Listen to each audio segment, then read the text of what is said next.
Now we bring in our women's lacrosse beat reporter. Give us a little preview of the season. Mr. Andrew Morris, how you doing today? Good, good. All right, so I'm going to ask you a couple questions. Let's just get a little baseline of what we can expect from this women's lacrosse team this year. So last year, national championship aspirations, they fell one game short.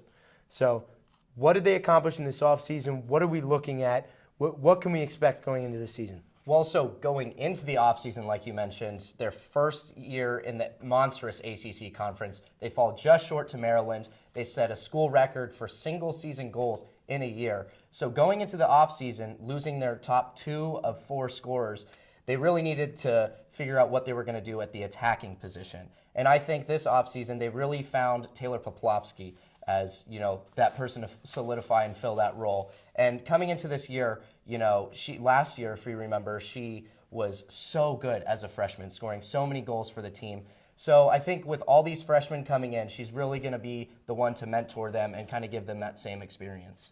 Exactly. And like you said, they lost 2 of their top 4 scorers.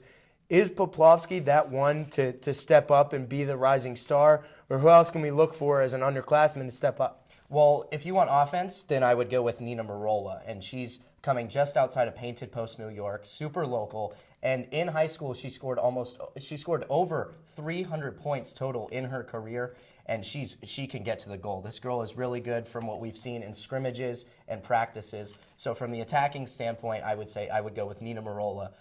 Defensively, they brought in 2 top 30 prospects, one of which Kathy Rudkin and another Ella Hogan. And they're sort of 2 different players. Rudkin is more of a, athletic, can cover various different attacking styles and positions.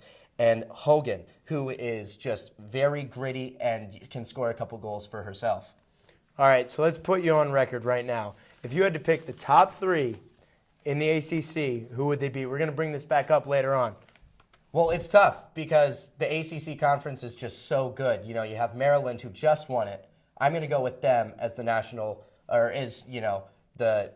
the team to beat coming into the year. Syracuse, they have a lot of returning leaders, but they also have some young girls to provide some quick energy and a quick spark, depending on if not they mesh chemistry issues there. And then Virginia to round out the top 3. Their coaching staff is very good, and their goalie is one of the best in the country.